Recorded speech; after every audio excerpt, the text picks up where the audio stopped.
Hello everyone, my name is Don K. Preston. I am the president of Preterist Research Institute. Thanks for joining me for Preston's Ponderings. We're in the midst of a study of the Millennium, one of the most controversial of all theological issues. We have the amillennial and the postmillennial views, which tell us the millennium began in the ministry of Jesus and will come to an end at the second coming, which is at the end of the Christian age. We have our dispensational friends who tell us the millennium did not begin at Jesus' first coming. It begins at Jesus' second coming at the end of the Christian age. There's another view that is out there that says the millennium began in AD 70 with the coming of the Lord and vindication of the martyrs. Here's how the argument goes. Jesus said he was coming in the first century. That's undeniable, of course. He was coming in vindication of all of the blood of all of the martyrs shed on the earth from righteous Abel unto Zacharias. That was in AD 70. What we find in Revelation 20, it is then argued, is that the martyrs, those who are beheaded for the word of God, are enthroned and they rule and reign with Christ for 1,000 years. This is seen as the time of the vindication of the martyrs, i.e. in AD 70. Therefore, we are told, since Jesus is coming to vindicate the martyrs, would be in AD 70, and since Revelation chapter 20 is the vindication of the martyrs, it was the coming of the Lord in AD 70 to begin the millennium. I really believe this is an untenable argument for a number of reasons, but let me elucidate, let me share with you just a couple of real quick thoughts. Revelation 6 and Revelation chapter 20 are very clearly parallel passages. Revelation chapter 6, we have the martyrs under the altar. They cry out for vindication. They're told to rest for a little while, but watch this. They're given robes and told to rest for a little while. Then, catch this is important. Then, in verse 12 and following, after that little while period, is the coming of the Lord.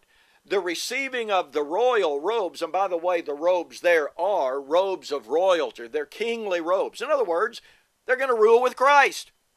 But be that as it may, they are given robes of royalty, told to rest until the day of the Lord. The receiving of the robes is not the time of the coming of the Lord. The receiving of the robes leads to their anticipation of and the promise of the coming of the Lord in answer to their prayer for vindication. Well, what do we find in Revelation 20? We find the martyrs raised up, seated on thrones. And what do? They wait for the 1,000 years. What are they waiting on?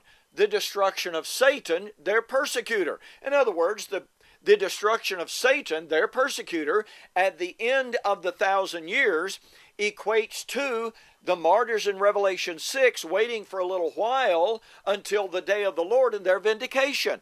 But you see what that means? It means that the receiving of the robes and the being seated on thrones are parallel. But the being given of robes comes before the day of the Lord. The day of the Lord is their vindication. The receiving of the robes are not. And that demands that the being seated on thrones, Revelation chapter 20, is not their vindication at the day of the Lord. Thus, the being seated on thrones, Revelation chapter 20, is not the coming of the Lord in AD 70. That means, without any doubt whatsoever, the millennium did not begin in AD 70. The giving of robes, royal robes of ruling and reigning, came before the day of the Lord. The day of the Lord would be the vindication of the martyrs. Revelation chapter 20, being given thrones to rule and reign with Christ as they waited for the destruction of Satan, i.e. the day of the Lord in vindication. That means, it demands that the Lord's coming in vindication of the martyrs was not at the beginning of the millennium, it would occur at the end. So once again, the millennium did not begin with the coming of the Lord in AD 70. The coming of the Lord in full vindication of the martyrs would come at the end of the millennium. The millennium did not begin in AD 70 with the coming of the Lord. Coming of the Lord is at the end of the millennium. Hey, we've got a whole lot more. Thanks for joining me for Preston's Ponderings. We'll see you on the flip side.